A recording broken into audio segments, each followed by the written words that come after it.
So good morning, Bill McMaster from NZAA. Thank you for coming along and presenting this morning. And you've got a wingman? Yes, we can.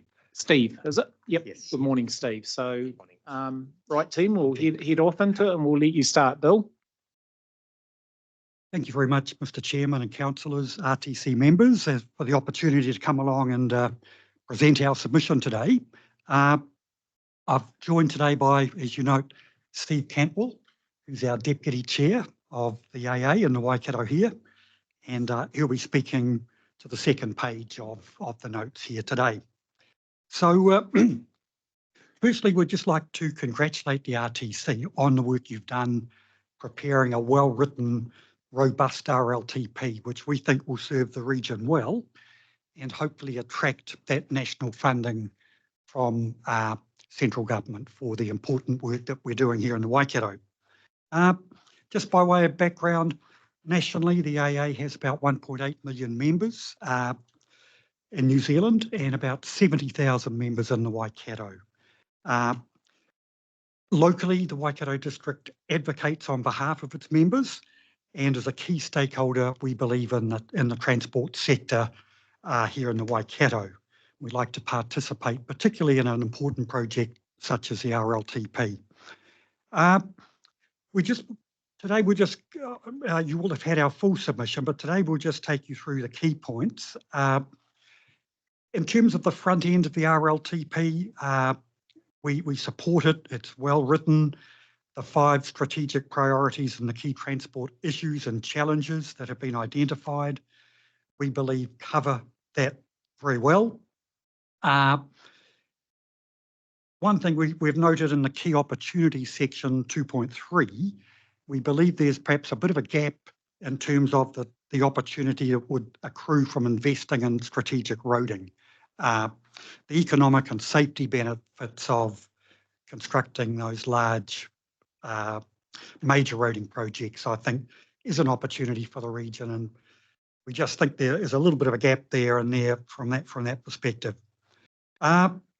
We note that this RLTP, unfortunately, with the timing with GPS, it had to be prepared under the old GPS, and coincidentally on the last day of consultation, the new one came out, which was interesting, the timing. But we note, the new GPS that the coalition government's prepared has made some fairly important changes. The climate change priority seems to have dropped off. Safety has been moved from Vision Zero approach to a slightly different approach. And some of the important sustainability modes as walking and cycling have had some funding reduced. So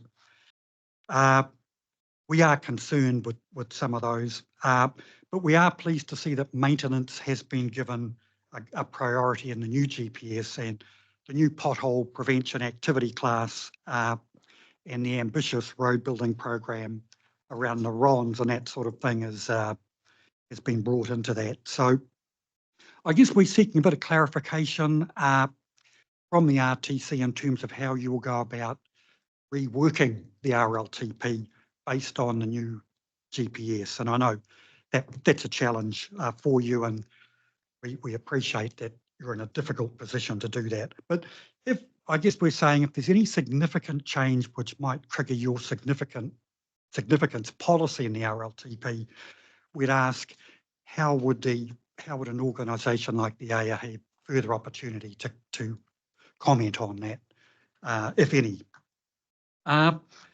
Moving on to the content of the RLTP, we strongly support the high priority given to the extension of the Waikato Expressway from Cambridge to Tairua. We note that that's been given number 4 priority in the significant transport activities list in Appendix H, which we're really pleased to see that. I know that's been a long-standing commitment of this RTC to support that project, and it's really we're pleased to see that the funding has come through by this new government, and it's also in the updated NZAA SHIP. So that's good to see. Longer term, the AA believes we should be starting to look at beyond priority through to Tairua, that is really starting to impact through there now. The traffic, build up and congestion, particularly in peak times. So we're just saying, keep that on your radar. We believe that's an important thing. The AA has undertaken research of its own, where it looked at, I think, about 5 or 6 key major roading projects, including 2 parts of the Waikato Expressway, and found that on average, before and after, there's been about a 37% reduction in the deaths and serious injuries where new bypasses or roads have been built. We also support the early construction of the Southern Links, and we're pleased to see that as a RON in the new GPS and at the ship and in the new NZTA ship. The construction start indicated to be about 2027, with all the planning being done in this sort of next 3 years. We are concerned that Southern Links is not included in Appendix G, Table 5, the program part of the RLTP, or as a prioritised project in Appendix H. We strongly encourage the RTC to include that project in Appendix 8 and accord it a high priority. We believe that's important. So I'll pass over to Steve to take you through the next part. Yeah, thanks, Bill.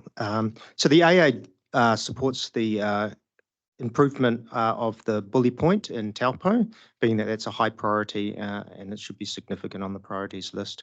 An AA councillor has prepared a short video, and that is the link to that is included on the attached submission.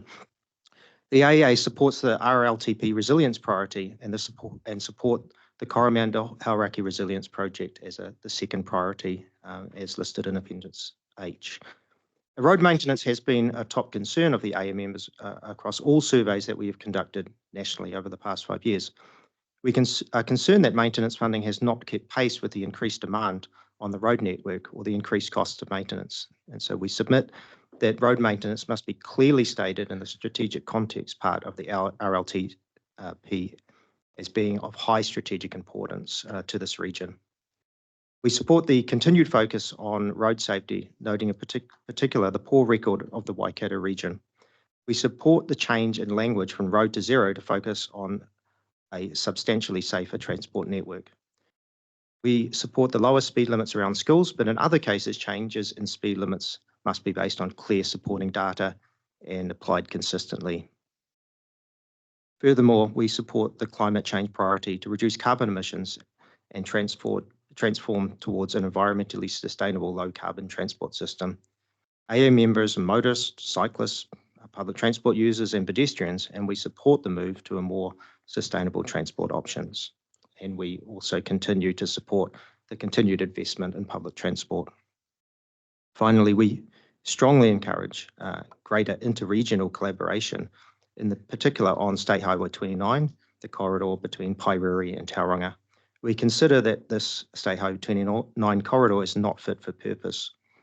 We support this listed as an interregionally significant corridor in the RLTP, and we note that the project development phase is included in the new SHIP as proposed state highway improvement activity, but requests that the RTC lift the priority of the project in Appendix H from number 37 to something higher than that. We thank you very much for the opportunity to present our submission today. Thank you very much. Well, thank you, Steve and Bill, and having 1.8 million members throughout the country and 70,000 in the Waikato, your submission definitely supports and from our region, from the top to the bottom. So we thank you for presenting the submission here. Is there any questions? Yeah, Kevin. Thank you, Chair. Thanks, Bill. So good to see you again, Bill. Quick question. Your presentation, thank you for that, and your submission on behalf of Waikato members, or does this have wider reach in terms of the full 1.8 million? Because I note that a couple of projects there, particularly the extension, or encouraging us to look at the extension from Piarere to Tiro, and the closer to home for me, Bully Point, are going to compete nationally budget-wise. So any comment on that in terms of what your advocacy is wider than just here? Thanks for that, Kevin. Yes, we've drawn from the national team. So the AA has a national policy and advocacy team of policy people in Wellington. So their submission on the new GPS and the wider strategic plan of the RLTP, we've drawn from that to be forming part of in terms of our Waikato membership, the local council have helped form the submission. We haven't gone out with questions to the 70,000 members to help prepare this, but we believe probably that the national feedback that the national group is getting through the surveys they do probably reflect the Waikato view to a quite large extent too, I think. But having said that, we work closely with Bay of Plenty. There's about 18 Waikato AA councils around the country. They don't quite follow regional council boundaries or police boundaries, but we've been working with Wanganui, particularly on the Bully Point, and that YouTube video clip was prepared by one of the Wanganui councillors. So they've asked us to come into the presentation today reflecting their views on that as well. And the Bay of Plenty AA, who we, and Auckland, who we have good close liaison with, are very supportive of State Highway 29 improvements over to the Bay, over the Kaimais and Tauriko through to there too. So hopefully we've picked up on all of that. Thank you, Bill. Any other questions for Bill and Steve? Yeah, Mayor Len. Thank you, Bill and Steve. I'm going to throw a question at you, and I'm hoping for a fairly concise answer. No disrespect, but potentially this question will give us some clarity about potential solutions. So the question is around decision making on speed limits. And a week or so ago, the Minister for Transport wrote to Tauranga City Council advising them that they were wasting their time and their money imposing a 30km/h speed limit in their central business district because the decision was going to be made from Wellington.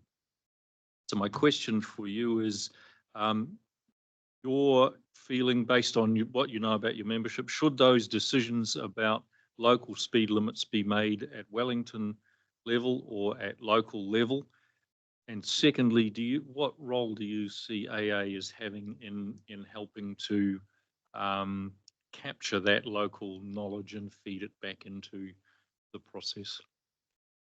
Thank you, Mayor Len, for that. Well, the AA has had I guess, an input into speed management, and we submit on local changes. I guess our view would be that speed management changes should be done at local and regional level. I think the original plan of having district speed management plans and regional speed management plans made a lot of sense, I think, rather than being done through Wellington.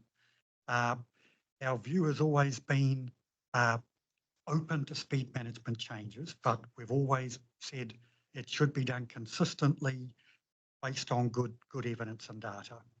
And provided when speed management changes are done, that good information and data is the foundation for that change, we would support that.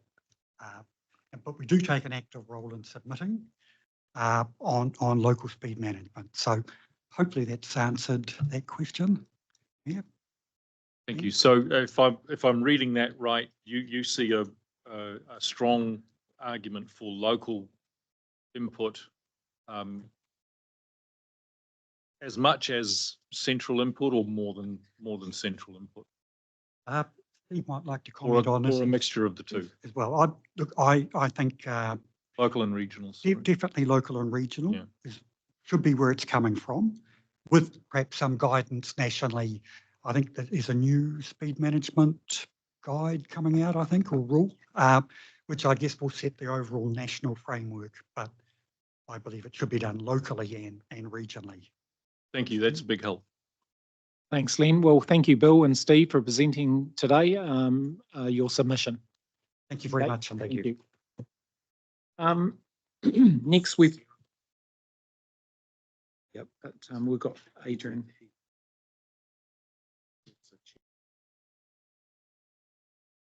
Adrian's not. Okay.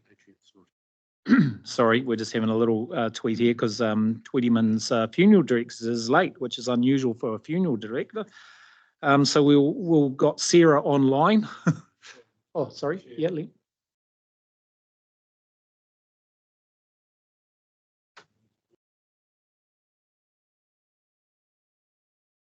Kia ora. Just turn your mic on just so Sarah can hear. Sorry. Yeah, sorry about that. So Adrian will be presenting on behalf of Thames Community Board. He is the chair. So whether there's some alignment with. Yep. Okay, Len. So morning, Sarah. So we'll bring you forward if that's okay. And we've brought you already forward as well. So we appreciate you accommodating us. So No problem. Morning. Can everyone hear me? Yep. Great. Could you just do a full screen share of the presentation without notes? It's coming up now, sorry. Thank you, Phil. Start again. Presume that's Phil. I can't see you guys, so.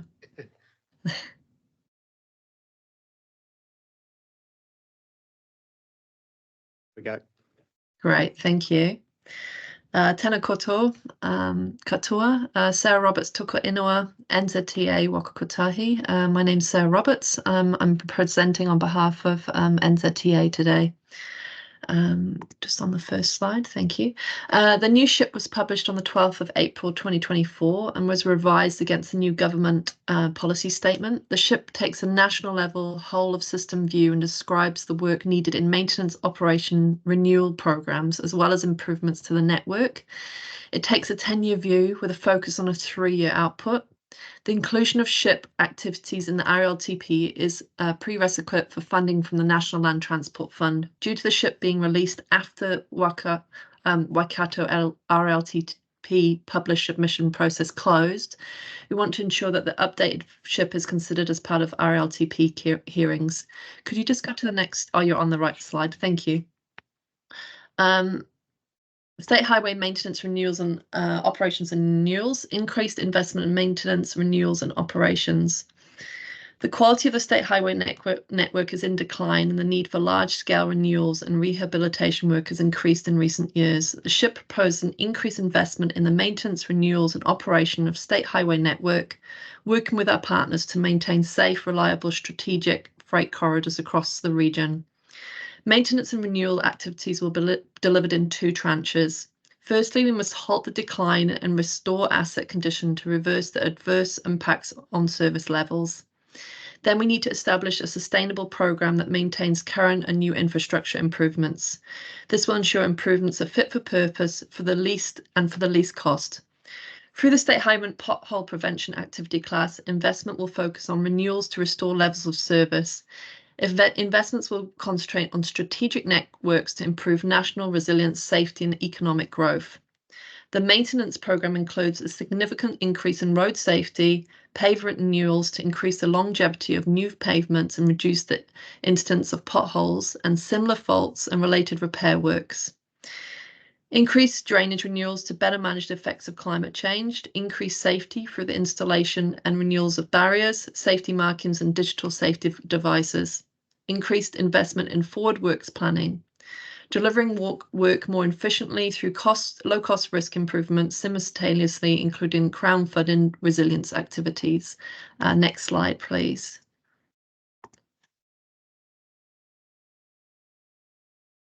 The roads of national significance has been pretty prominent over the last couple of months. You would have heard lots of talk from our new government. So we're tracking ahead with that. Roads of national significance is also called RONS. So you'll see RONS come a lot up in presentations. It will help reduce congestion, improve safety support, growth of housing developments, boost economic growth and provide a more resilient roading network. We're moving at pace to deliver RONS pending funding confirmation of the next NLTP. For Waikato, Southern Links and State Highway Cambridge to Paree are key projects. Next slide, please. Another aspect of SHIP is bridge replacements. You'll see that there are 3 key bridges in the Coromandel and 1 in Hauraki that we're looking to replace. Next slide, please.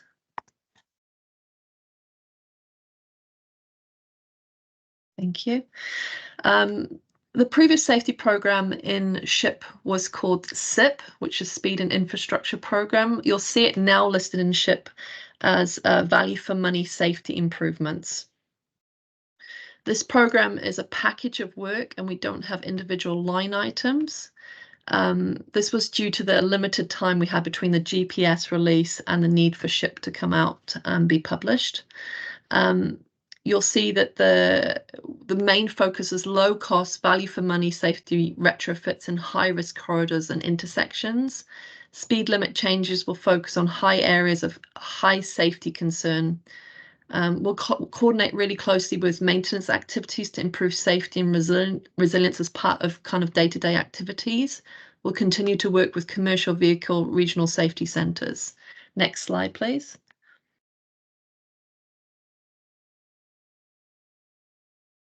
Value for money. So across the whole SHIP, we'll be looking for value for money. We'll work with our partners to improve the network's performance, getting the most from existing infrastructure and using technology innovation where applicable. We'll enhance maintenance, we'll make our network more efficient while targeting improvements at high risk locations. We'll provide cost-effective ways of making our roads safer. We will also look to reduce costs, such as with temporary traffic management without compromising road safety or user safety. Next slide, please. So this is an extract from our SHIP, which lists the state highway activities. The main things I want to point out are there's a lot of questions around what some of these items mean. Those who work for councils have access to kind of more back-end information in the public. But for example, we've got Bully Point listed. That's a short-term resilience solution on the State Highway 1 going around Taupō Lake. There's been quite a few mishaps with freight vehicles in particular going off the side of the lake, which is not ideal. It's also listed quite high up in the RLTP process at the moment. The other one that's listed is Telephone Road. This is a safety improvement of the rail crossing on State Highway 1B. What else do we have? Taupo to Desert Road is an initial business case, looking at future connections after Three Sisters. Next slide, please. The Coromandel resilience work continues. Proposed cycling rebuild activities, and the ones that are priority are the Coromandel network resilience, overslips and flooding.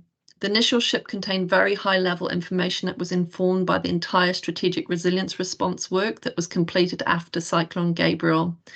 The new draft version does not include the full context of the strategic resilience response, as a natural prioritisation of resilience activities had to be conducted due to significant costs across New Zealand and limited funding availability.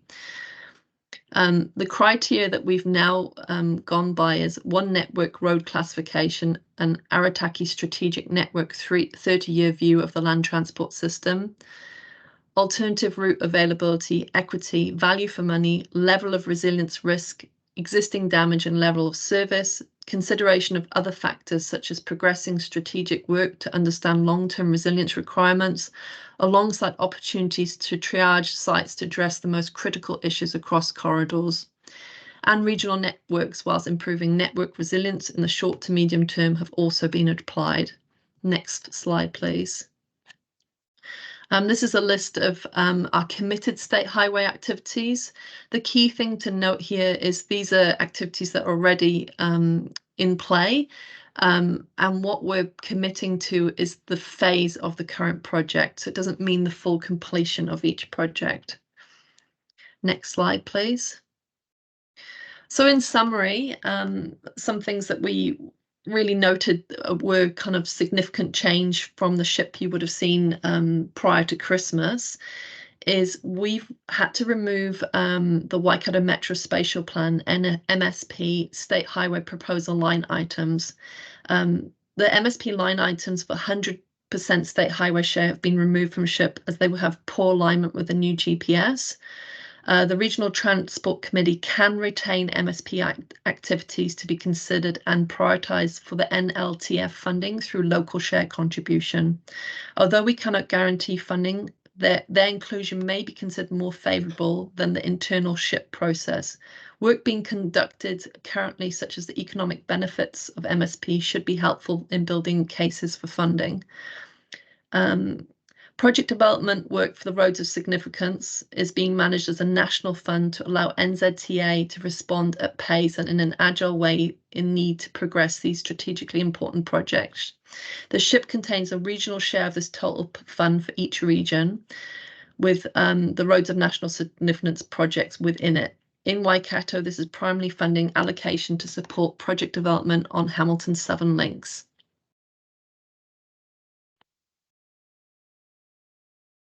Next slide, please. And that's in conclusion of our current SHIP. I welcome any questions. Well, thank you, Sarah. Yeah, any questions from the committee? Yes, Angela. Thank you, Sarah, for your presentation. Just that last page where you mentioned the MSP, and can you just add a bit more detail around that, please? Yeah, basically we had full state highway share line items for the Metro Spatial Plan. Unfortunately, they don't align to the new GPS, so they've had to be removed. However, there is a lot of local share currently in the RLTP that isn't 100% funded by NZTA, which can remain and go right through to the NLTP process.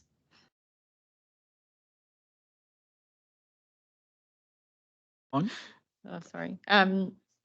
Yeah, I'm still none the wiser, but yeah, I'm a bit confused. Okay. But so the short version of that is the state highway only component of Metro Spatial Plan is gone from our budget. The local share component, what you guys are all paying, is still recognised, but there's no NZTA funding. That's the short version.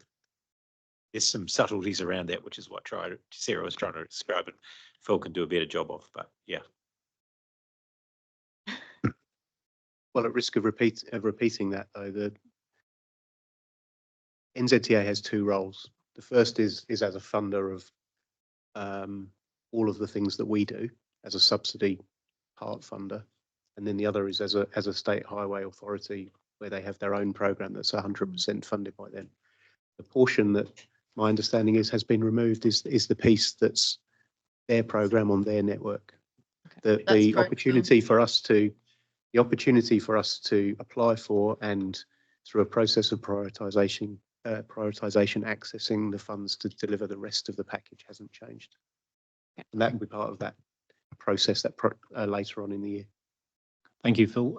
Melian? Thank you, Mr. Chair. Thank you, Sarah, for your presentation. I guess I'm with Angela on this in that it raises lots and lots of questions. So, what level of detail is available to us as committee members and to our council in particular to drill down into the underlying information? Can we get access to that, or has that already been provided? All of the SHIP line items are in TO, which has more information, and all councils have access to TO, is my understanding. Right. Okay. Thank you for that. You're welcome. Okay, thanks, team. Thanks, Sarah, for your submission online. We appreciate it. Thank you. Thank you for your time. Okay, our next presenter is going to be Brian Hudson, and I appreciate from Waipā DC. Thank you for coming online early, Brian. We had you booked in for this afternoon, but we appreciate you presenting now. Thank you very much, and good morning, everybody.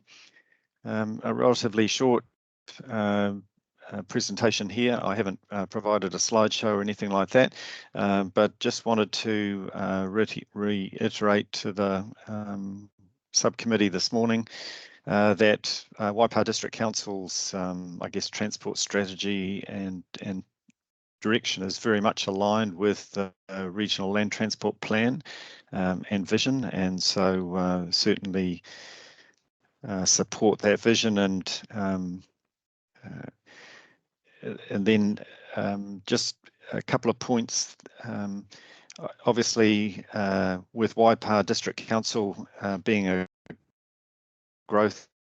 significant growth council, and with those same growth issues being faced by a lot of the Waikato TLAs, we feel that it's very important that we support the Metro Spatial Plan transport activities around planning for growth.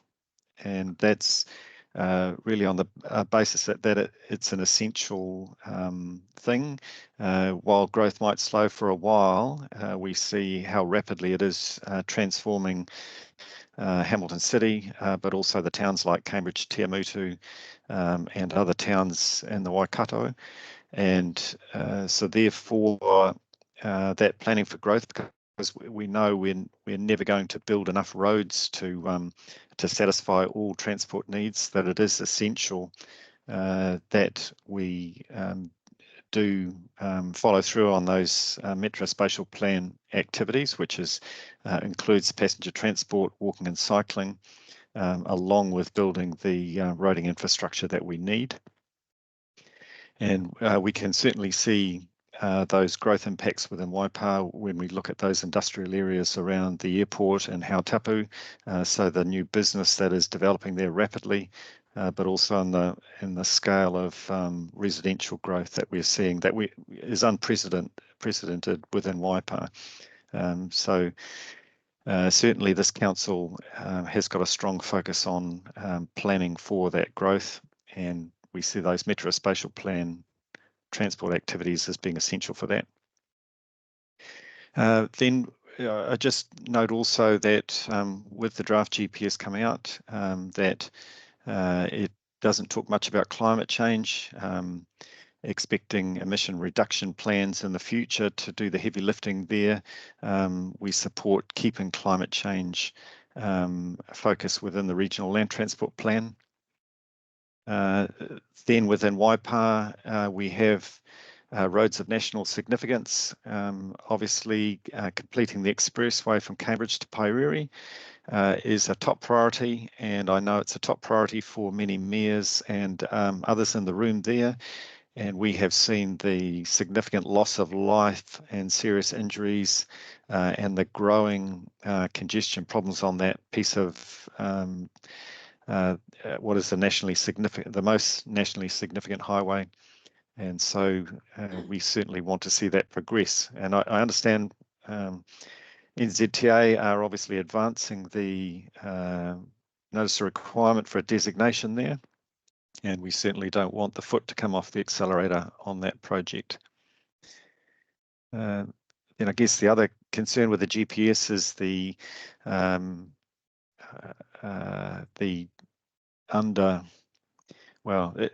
the draft GPS, the potential reduction in funding for passenger transport with reliance on more local share and user funding, which could be a real cold and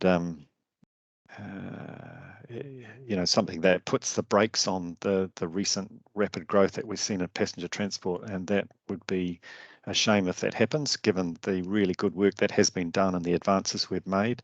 So certainly want to keep that in our sights. And then the same with walking and cycling. The GPS does effectively cut the legs off that activity, but we hope that we can keep planning. Certainly within Waipā, we intend to keep planning towards being able to roll that out.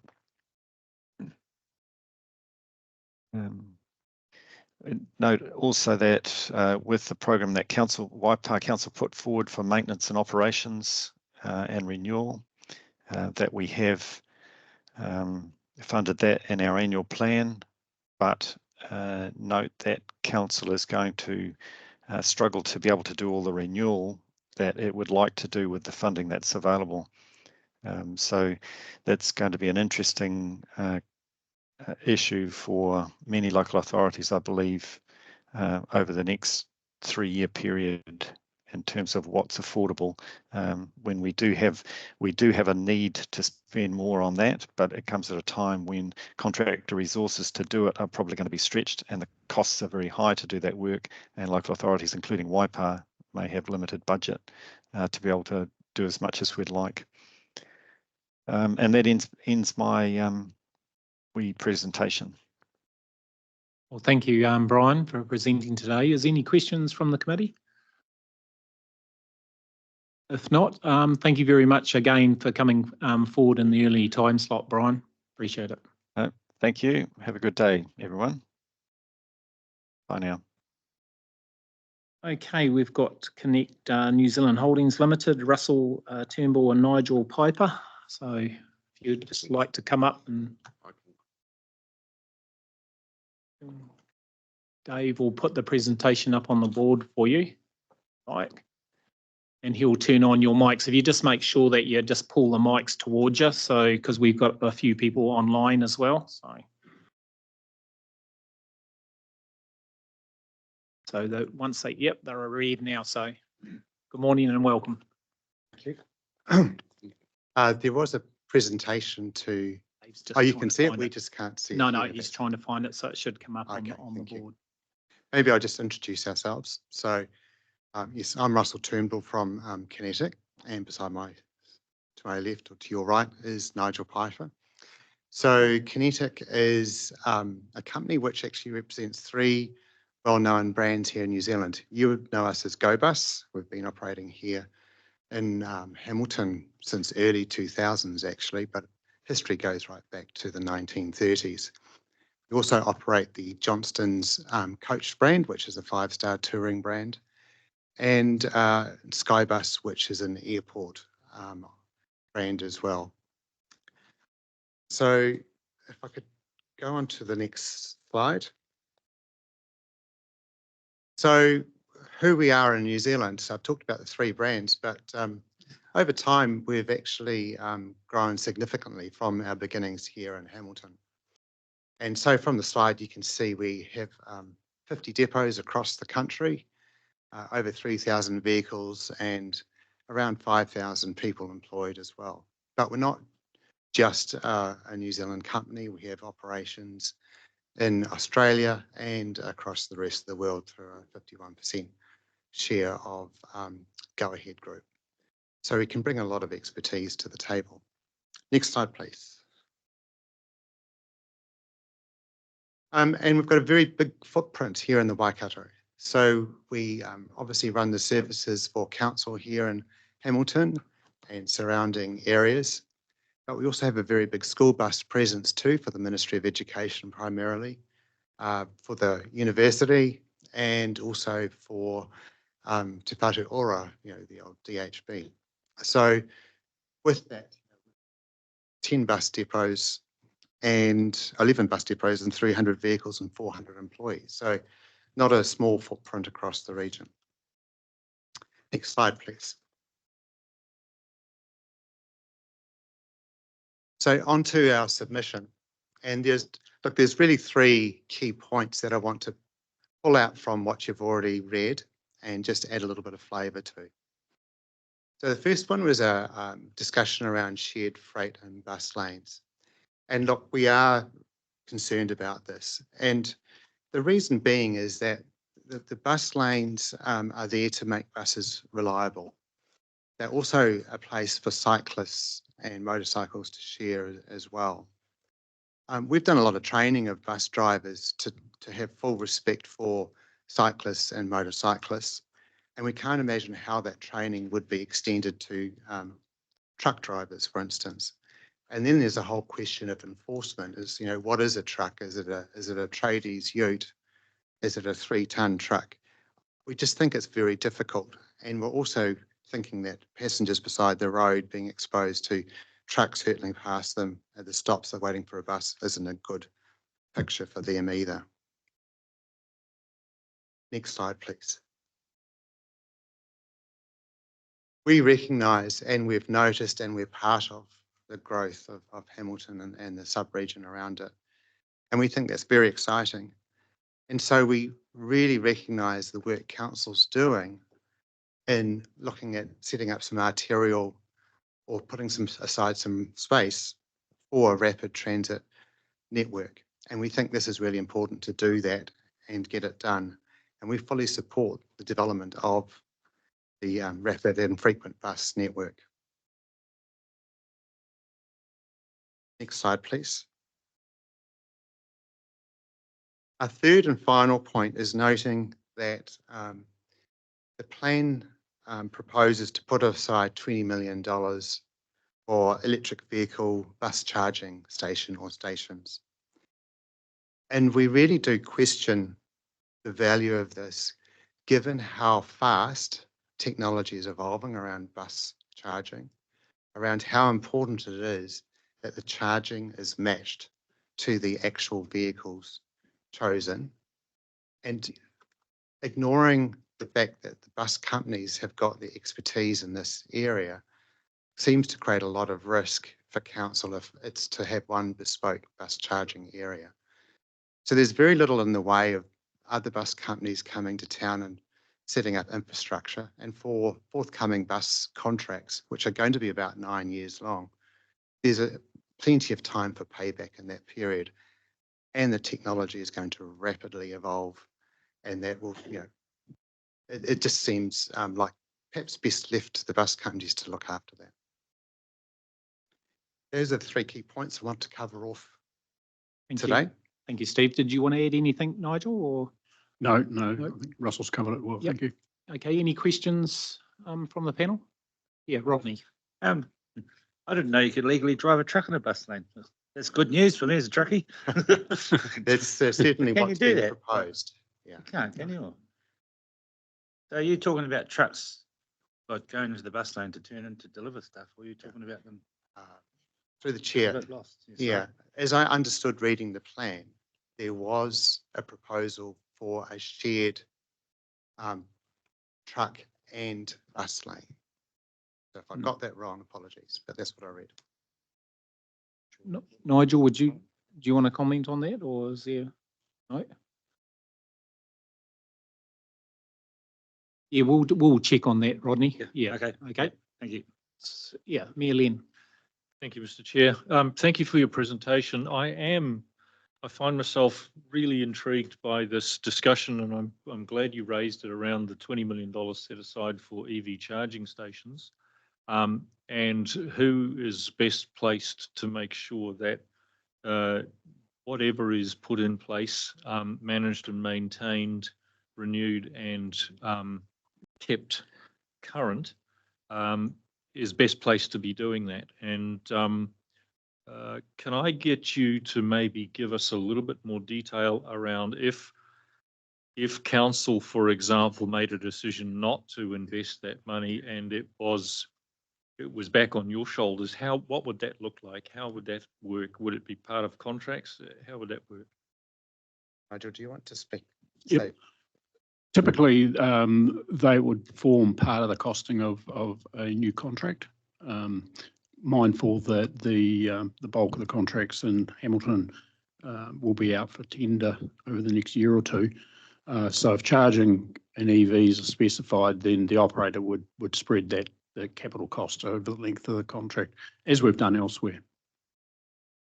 So, Mr. Chair, if I may add one more question. So if there is infrastructure and more than one company operating within an area, does that then become shared infrastructure, or does each company put their own charging infrastructure in place? Generally, the companies put their own charging infrastructure in place. There is some examples of shared charging, which is predominantly in Auckland, where Auckland Transport have set up some charging at a couple of the bus hubs for just some opportunity charging, but generally the companies look after their own. can't be sort of underestimated. The technology involved in this is evolving rapidly. Even within our own organisation, we've got a situation where there's some buses that operate on a slightly different, or the charges operate on a different format than others. So you can't actually just plug it in anywhere. You've got to be very mindful of that. Thank you. That's a big help. And the other thing I should add is there's a whole lot of considerations around load management for electrical charging. There's constraints around how many buses you can plug in at any one time, and we've got software and load management systems that will control that for us automatically, so we don't end up causing a power outage in an area, which is a danger. It could happen in Auckland if we plug too many of our buses in during the day in the CBD. We could actually brown out Auckland. Thank you. Okay, thanks. No more questions? Well, thank you very much, Russell and Nigel, for coming and presenting. Thank you for having us. Thanks for the opportunity. All right, we've got Joyce Birdsall. If you'd like to come up. Morning, Joyce. From the Walk Tairua Society, Yonko.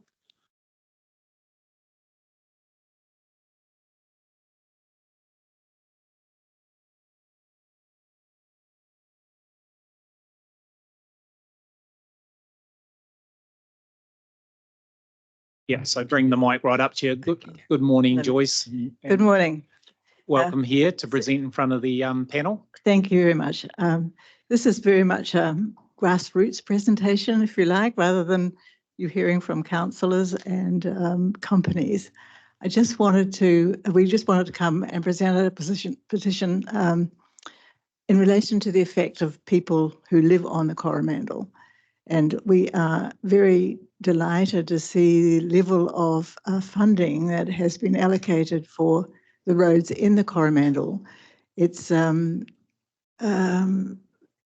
that we have sorely need, and are very hopeful that this will remain in the final plan when it goes through Wellington.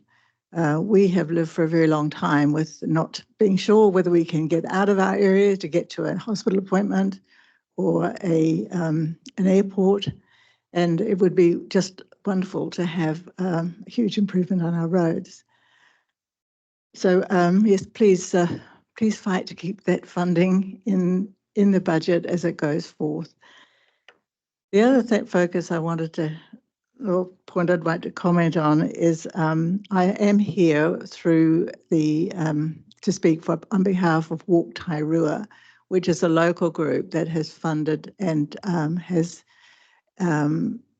tried to organise some walking tracks around Tairua, both for local people to get around, but also for tourism. And we have since 2019 been trying to get a footpath along State Highway 25, which is from the, when you come down Pumpkin Hill into Tairua, from the Graham Street Bridge through to where a path exists at the moment. And we have been having a great deal of trouble to make any traction on this. We feel it's a really dangerous stretch of highway and very important that we protect the pedestrians that are using the strip. It's impossible to walk on the grass verge. We need a proper pathway along there. And we feel like we have been back and forth between council and NZAA trying to get some traction on this. We don't see it as a particularly expensive project. It is only a short distance, but it could make a very big difference to people's lives walking along that track. It's just been such a huge frustration for us, and we just wonder. I know this is probably a higher level kind of plan, and we are you may be not bothered about the nuts and bolts, but for us that live in Tairua, it's a very important project. And we note that there's 10 million allocated to replace the little 2-lane bridge at Graham Stream, which seems like an extraordinary amount of money, frankly, for what is a very short 1-lane bridge at the moment. And we're hoping that that construction does involve a path, but it's not going to be happening, if it does happen at all, until several years hence, and we need something done about that now. So I just wanted to let you know that's how we're feeling about it, and just happy to answer any questions you have. Well, thank you, Joyce, for coming along and presenting in front of the panel. I too hope to try and get some of Mayor Len Salt's magic dust that he's managed to get, funding up there and into the Coromandel, and it's proven that it's well needed. So any questions for Joyce? Yeah, Mayor Len. Joyce, welcome and thank you for coming all the way from Tairua. Well done. Can I just ask you to confirm, please, as a Tairua local, the from the end of Tairua Township to the Graham's Creek Bridge, is that still 70k or has that been reduced to 50k on a temporary basis? We have been petitioning NZAA to have that reduced from 70 to 50. During the time that the State Highway 25A was closed, they did put a temporary speed limit in there, and it's still there currently. But we haven't had any response to our petition to NZAA to get that reduced. It would certainly make a big difference to the safety of pedestrians if that speed was reduced on a permanent basis. But currently it is still that temporary 50K. It's still on a temporary 50. Right. And I understand from David that it is likely to stay that way until all of the work on 25 is finished. Thank you. And the other thing is you've got in your submission around Pepe Bridge replacement. Yes. Were you aware that that is prioritised in the State Highway Investment Program, which is not directly part of this, but it's what's called the SHIP? Were you aware that that's been prioritised in that program and it's going through the National Land Transport Plan funding applications at the moment? Well, I hoped it was. I was a bit confused by the small amount of money that was allocated for Pepe, and assumed that the funding may have already been allocated for that. It certainly absolutely needs to be replaced as soon as possible. It really is a shambles there now.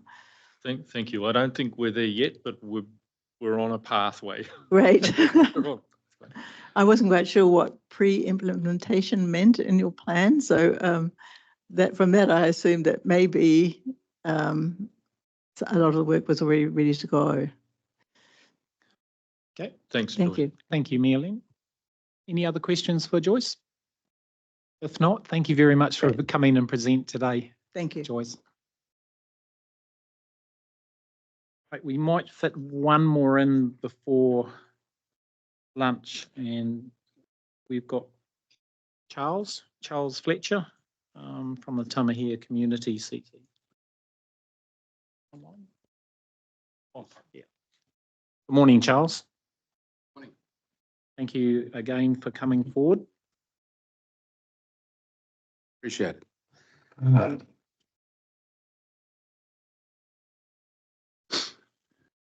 Right, so from the tenure of our submission, you'll see that it's probably a little bit more restricted than some of the others, but the Minister of Transport's replacement of the Land Transport Policy Statement on the same day that submissions on this RTP closed has compromised development, I think, of what you guys are trying to do, and it's likely to need significant changes. So our ability to consider and submit sensibly at this hearing have been compromised as a result. Presumably in terms of where you finish up. Significantly, the road to zero concept has been dumped. It did not consider road engineering design or road maintenance as factors in seeking to reduce it to reach its outcomes, instead opting for blanket reduction in speed limits and vehicle use. We're opposed to the national approach for changing speed limits. Where they have been imposed, they are inconsistent. Speed limit changes should remain a decision made locally and need to be consistent for all categories. For example, 110 on expressways or motorways, 40 for school zones and the like.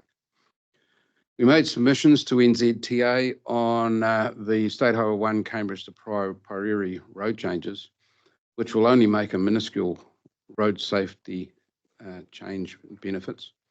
at the economic cost to all road users and ignore the benefits of the proposed expressway extension previously designed to solve the problem. Especially with this corridor being so critical to the inland port at Ruakura. We support priority being given to extend the expressway, especially to the state highway turnoff to Tauranga, if not Tirau. The restoration of the roads of national significance is a positive move, especially the Southern Links project, which has already been consented and designated. Building the Southern Links is not currently reflected in your current RTP that these submissions have been redressing. The Tamahere community is adversely affected by the Waikato Expressway and the massive increase in transport volume on Airport Road, some 20 years ahead of projections. In other words, the current volumes now on that road were not projected to be reached for another 20 years. So we support top priority being given to the construction of Southern Links to mitigate traffic congestion through the middle of the Tamahere community and village area.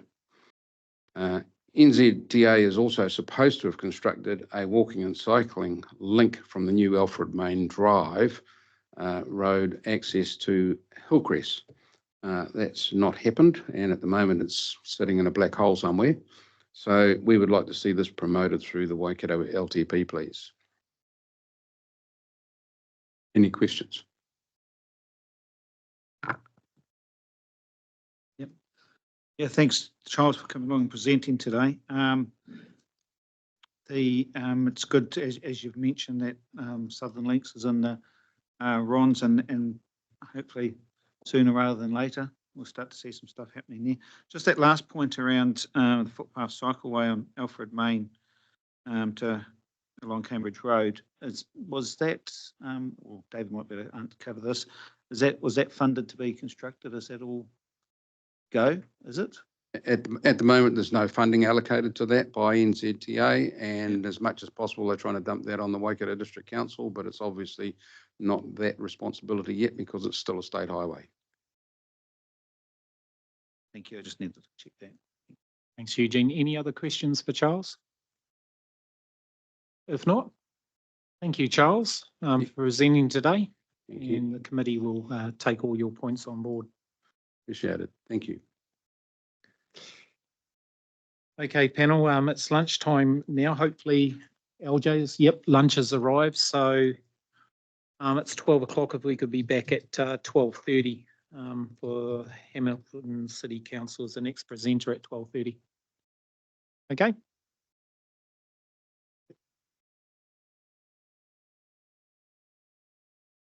Thank you, Mr. Chair.